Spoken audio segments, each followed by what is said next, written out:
Hello students, welcome back to my channel. Today we are going to study the third lesson, that is two stories about flying. And as we all know, this story has two parts. The first part is first flight and second part is black aeroplane.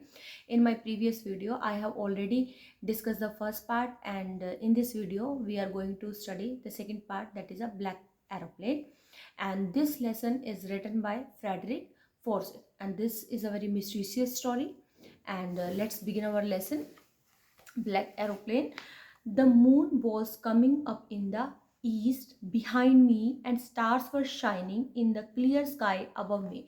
तो who is the main character? Here is the main character of the pilot. ठीक है, pilot का name is not given. और इसमें क्या है, देखो lesson की स्टार्टिंग देखिए आप. The moon was coming up in the east. अब जो पायलट है वो क्या बता रहा है कि जो मून भाई उसके ईस्ट साइड से आ रहा था, ठीक है. And stars were shining in the clear sky above मी, कि बिल्कुल जो स्टार थे वो बिल्कुल शाइन कर रहे थे. देखो जब स्टार भी शाइन तब करते हैं जब बिल्कुल क्लियर स्काई होता है, ठीक है. जब वेदर बिल्कुल प्लेजेंट होता है तभी स्काई वो करता है. अगर क्लाउडी होता है तो स्टार्स भी शाइन नहीं करते हैं, ठीक है. तो जो पायलट हमें बताता है कि जिस टाइम मतलब वो अपनी फ्लाई कर रहा था तो जो मून था वो उसके ईस्ट साइड में था और मतलब जो स्टार्स थे वो शाइन कर रहे थे, ठीक है. That was not cloud in the sky, कि स्काई बिल्कुल इतना क्लियर था कि बिल्कुल भी क्लाउड्स नहीं थे. I was happy to be alone high up above the sleeping countryside. और आई कौन है यहाँ पे, नरेटर कौन है, पायलट है, ठीक है. वो जो पायलट है था वो बहुत खुश था कि वो उस टाइम में बिल्कुल अकेला ही था जो मतलब कि फ्लाई ओवर कर रहे थे. और above the sleeping country side, के रात का टाइम था और जब मतलब लोग सो रहे थे. I was flying my old Dakota aeroplane over France back to England. अब देखो हमें इन लाइन से पता चलता है कि जो हमारा राइटर है वो फ्लाईओवर कर रहा था अपने ओल्ड डेकोटा एरोप्लेन में. जो एरोप्लेन का नेम आपको याद रखना है, ओल्ड डेकोटा. और कहाँ से कहाँ जा रहा था वो, फ्रांस से इंग्लैंड जा रहा था, ठीक है. मतलब फ्रांस से इंग्लैंड मतलब अपने जो वापस वो अपने होम टाउन में जा रहा था. जो उसका होम टाउन है वो इंग्लैंड है, ठीक है. I was dreaming of my holiday and looking forward to being with my family. और जो हमारा नरेटर होता है, जो हमारा पायलट होता है, वो ड्रीम कर रहा होता है कि अब उसको जाकर छुट्टियाँ मिली हैं और अब उसको छुट्टियों को वो अपनी फैमिली के साथ स्पेंड करेगा. I look at my watch 1:30 in the morning. और अब वो जो राइटर है जो हमें टाइम बताता है कि भाई वो अपनी वॉच में देखता है और 1:30 मॉर्निंग में 1:30 हो जाते हैं. And I should call Paris control soon I thought. अब वो कहते हैं कि भाई उसको फील किया कि उसने मुझे पेरिस कंट्रोल में कॉल करना चाहिए. As I look down past the nose of the aeroplane I saw the light of a big city in front of me. और जैसे ही वो एरोप्लेन के बाहर की तरफ देखता है तो उसको बहुत मतलब कि सिटी की लाइट नज़र आ रही होती है. And I switch on the radio, और वो जो रेडियो होती है उसमें उसको ऑन करता है और वो बोलता है Paris control Dakota DS-088 here, can you hear me. अब देखो जैसे जो फ्लाइट में होते हैं जो पायलट होते हैं जब वो कॉल करते भी तो बोलते नहीं कि हेलो हाउ आर यू. तो वो क्या है, किस तरीके से बोलते हैं, पेरिस कंट्रोल डकोटा, अपना नंबर देते हैं एरोप्लेन का और उसको पूछता है वो क्या मुझे सुन रहे हो, और मतलब मैं इंग्लैंड के वे में हूँ. The voice from the radio answered me immediately. और उसी टाइम रेडियो में से भी आवाज़ आती है इमीडिएटली कि DS-088, कि मतलब कि जिसका नंबर है उसके एरोप्लेन का वो कंफर्म करते हैं कि 088 है. आई कैन हियर यू, कि मैं हियर कर सकता हूँ. You ought to turn 12 degree west now. और उसको वो मतलब कि डिग्री का वो बता देते हैं कंपास से देखे कि किस साइड उसको डायरेक्शन में मूव करना है, ठीक है. DS-088 ओवर, ठीक है. And I check the map and compass. और उसी टाइम वो क्या करता है, अपना मैप चेक करता है और कंपास चेक करता है. Switch over to my second and last fuel tank. और फिर वो क्या करता है कि अपना मतलब कि वो जो उसने कॉल की थी वो स्विच कर देता है और फिर वो अपना लास्ट फ्यूल टैंक चेक करता है. Turn the Dakota 12 degree waste towards England. और फिर वो अपनी डायरेक्शन उसी के अकॉर्डिंग जो उसने पूछा था वो मूव कर लेता है 12 डिग्री वेस्ट की side. And I will be in time for breakfast. अब क्या है, जो हमारा जो पायलट है वो क्या करे, ड्रीम कर रहा है साथ में कि भाई जैसे अब उसको ये है कि भाई ये फ्लाइट मतलब कि लैंड करने के बाद उसको अपनी फैमिली से मिलने का मौका मिलेगा. तो वो ड्रीम कर रहा होता है कि भाई मुझे ब्रेकफास्ट मतलब टाइम पे मैं कर लूँगा. I thought a good big English breakfast. अब जैसे इंग्लैंड में जो ब्रेकफास्ट होता है वो बिल्कुल इंग्लिश ही होता है, और फिर वो क्या सोचता है, ड्रीम करते हैं कि वो एक कंप्लीट ब्रेकफास्ट वो अपनी फैमिली के साथ करेगा। Everything was going well, it was an easy flight, और बिल्कुल स्मूथली सब कुछ सही चल रहा होता है, बहुत ईजी फ्लाइट होती है अभी तक, ठीक है। Paris was about 150 kilometres behind me when I saw the clouds. और जब जैसे उसने अपनी जर्नी कहाँ फ्रांस से शुरू की थी ना, फ्रांस में ही पेरिस है, तो अपनी जर्नी जैसे शुरू की थी वो 150 किलोमीटर्स पास कर लेता है अपने फ्रांस से, ठीक है। स्ट्रॉन्ग क्लाउड्स, लेकिन तभी क्या होता है, आई सो द क्लाउड्स, तभी क्या होता है जब वो 150 किलोमीटर्स पास कर लेता है तभी वो क्लाउड्स देखता है, स्ट्रॉन्ग क्लाउड्स, दे वर ह्यूज, और बिल्कुल ही वो बहुत बड़े होते हैं, they look like black mountain standing in front of me across the sky. और जब वो क्लाउड्स देखता है तो उसको ऐसे लगता है जैसे उसके सामने ब्लैक माउंटेन्स आ गए हैं। I knew I could not fly up and over them, और अब उसे पता था कि भी वो अब बिल्कुल फ्लाई नहीं कर सकता। अब एक बार देखो, जब फ्लाइट में मतलब कि जो पायलट फ्लाई करते हैं तो क्या होता है कि अगर क्लियर वेदर होगा तो उनके लिए इजीली होगा, अगर वहाँ पे क्लाउडी होगा वेदर तो क्या होता है, डिफिकल्ट होगा। जब उसको विजिबिलिटी नहीं होगी तो वो कैसे मूव ऑन करेगा ना आगे, ठीक है। तो अब उसके लिए डिफिकल्ट था। अब उसके टाइम में अब वो जो उसके सामने कैसी सिचुएशन थी, वो दो डिसीजन मतलब ले सकता था, कि एक तो यही था कि और वो वापस भी तो जा सकता था जब वेदर ख़राब हो गया, क्योंकि अब रिस्क तो नहीं लेना चाहिए ना। अब वो अपने बारे में सोचता है, अपनी फैमिली के बारे में, जैसे वो ड्रीम कर रहा था कि मुझे मिलना है, तो वो रादर देन गोइंग बैक वो मूव आगे की तरफ ही जाता है, ठीक है। जो कि मतलब अब ये देखो, अब ये सिचुएशन ऐसी है कि इसमें उसके साथ गलत भी तो हो सकता है ना, कि वेदर इतना ख़राब है तो वो रिस्क ले रहा है, तो वो किसी के साथ मिस हैपनिंग भी हो सकती थी। लेकिन अब वही हमें इस स्टोरी में ये बताना जा रहा है जो राइटर है फ्रेडरिक फॉर्सिथ, कि जब भी हम डिसीजन लेते हैं तो हमें बहुत सोच समझ कर लेना चाहिए, ठीक है। तो अब लेट्स सी कि what happen in the story. देखते हैं कि आगे क्या होता है, कि वो आगे वो जाएगा या नहीं जाएगा, कि क्या होता है स्टोरी में। I ought where were we, I knew I could not fly up over them. I did not have enough fuel to fly around them to the north or south. Sorry, यहाँ पे क्या था, Paris was about 150 kilometres, हम ये read कर लिया था ना। Behind me when I saw the clouds, strong clouds, they were huge, they look like black mountains, ये भी हम कर चुके हैं कि वो जो माउंटेन थे वो बिल्कुल ब्लैक लग रहे थे, बहुत बड़े लग रहे थे उसको। और वो कहते हैं कि उसको पता था कि भाई वो फ्लाई नहीं कर पाएगा, ठीक है। और भाई उसके पास, उसने फ्यूल भी चेक किया था, उसके पास इतना इनफ फ्यूल भी नहीं है कि वो वहाँ पे fly around them.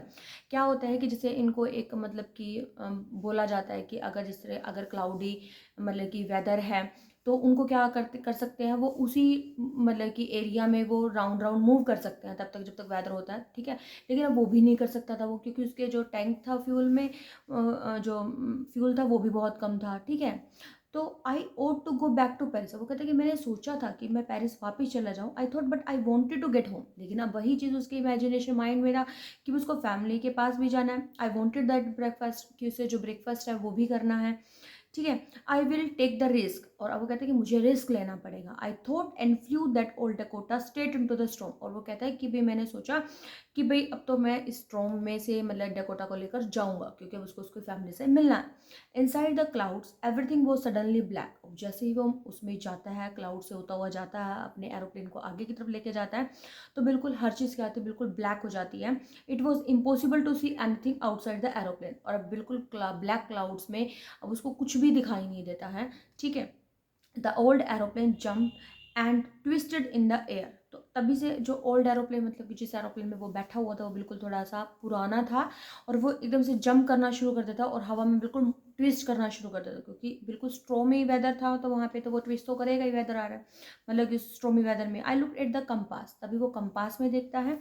I couldn't believe, I couldn't believe my eyes, उसको विश्वास नहीं होता अपनी आंखों पे कि compass was turning round and round and round, और जो कंपास थी उसकी, ठीक है, वो भी बिल्कुल ही राउंड राउंड करना शुरू कर देती है, मतलब कि एक ही डायरेक्शन से मूव करना शुरू कर देती है। इट वॉज डेड, वो कंप्लीटली खराब हो जाती है जो उसकी कंपास थी, जिससे उसके डायरेक्शन का पता चलता है, ठीक है।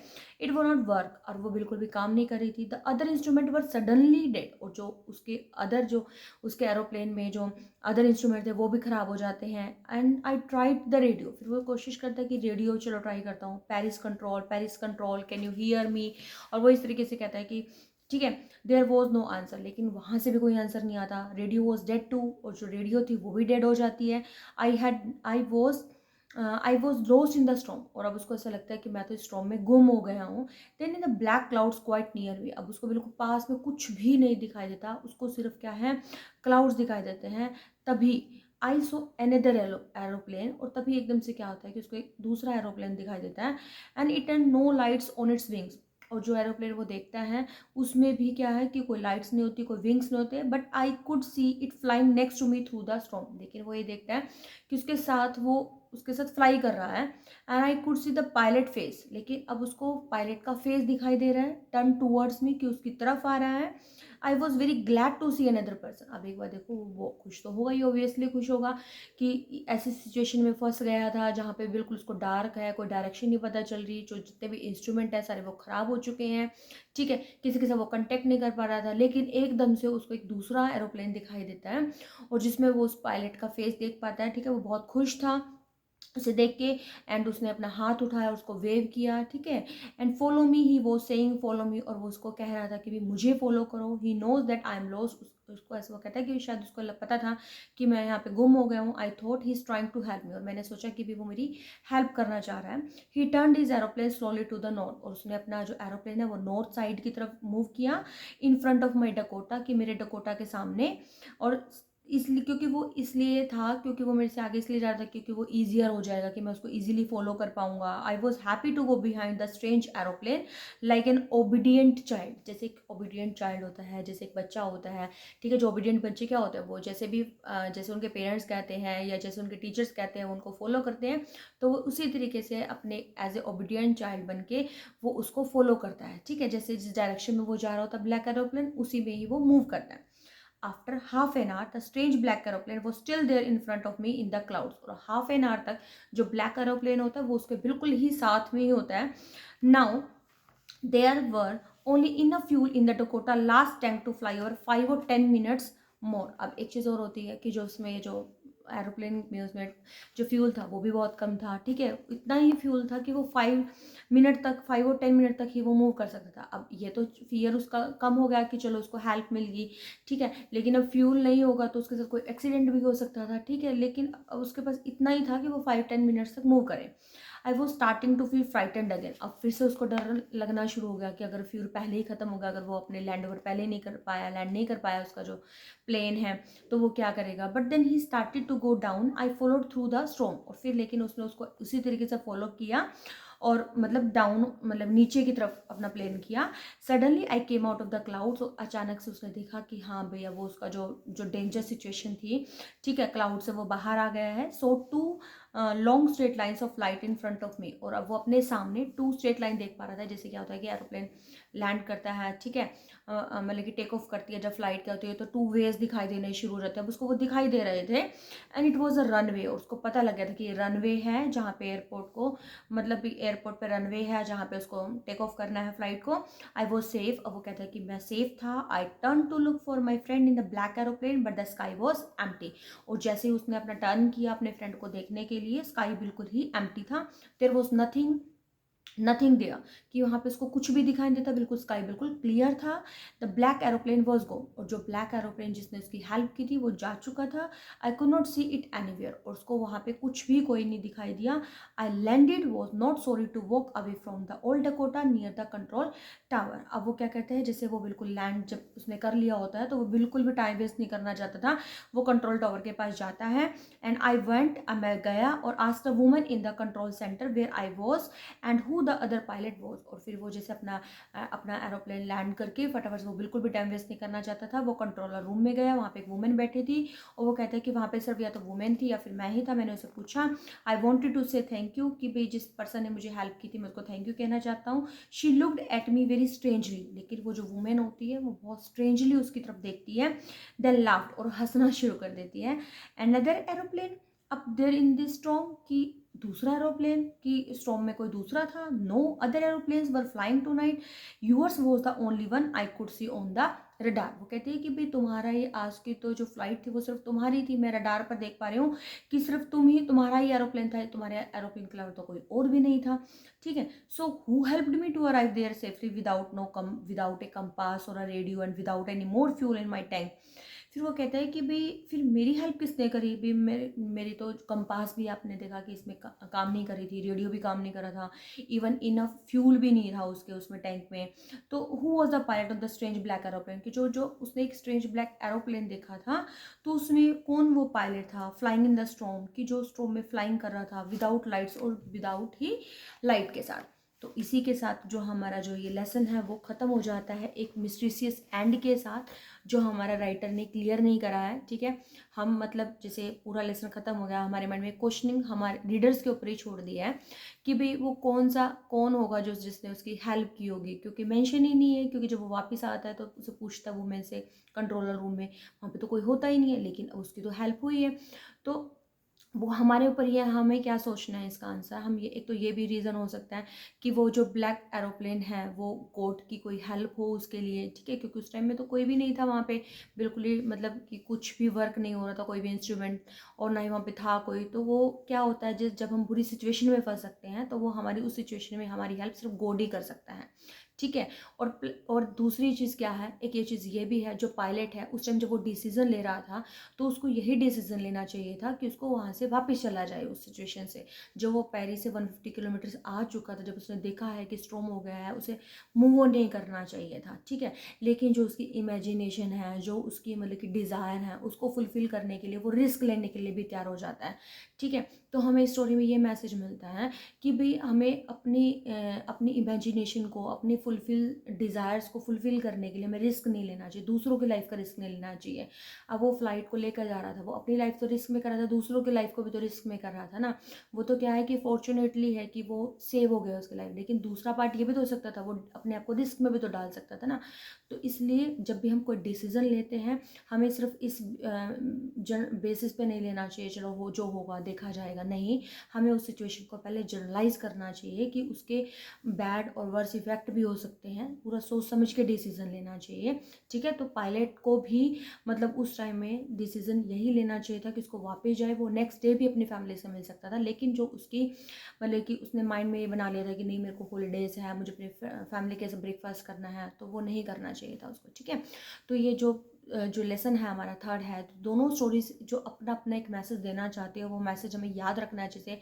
और जो हमारा जो फर्स्ट स्टोरी का मैसेज था वो भी यही था कि भाई जैसे हमें अपना मतलब कि डिसीज़न है, मतलब अपने इस तरीके से डिसीज़न लेना चाहिए कि अपना जो लाइफ में मतलब अपने ऊपर डर को मतलब वो नहीं करना चाहिए, हम अपने आप को स्ट्रोंग बनाना चाहिए। मतलब कि अगर हमारी विल पावर स्ट्रोंग है तो कोई भी हमारा जो डर है वो हमारे ऊपर हावी नहीं होगा। ठीक है, जैसे जो सीगल के मतलब के थ्रू हमने एक मैसेज लिया कि मतलब हमने अपनी विल पावर को, अपने आप को इतना स्ट्रोंग बनाना है कि जिससे हमें किसी भी चीज़ से डर ना लगे। ठीक है, और सेकंड जो हमारी स्टोरी है उससे हमें ये लगता है कि हमें जो डिसीज़न है वो बिल्कुल सोच समझ के लेना चाहिए। ओके, तो आई थिंक आपको समझ में आ गया। Okay, bye bye, meet you in next video. Okay.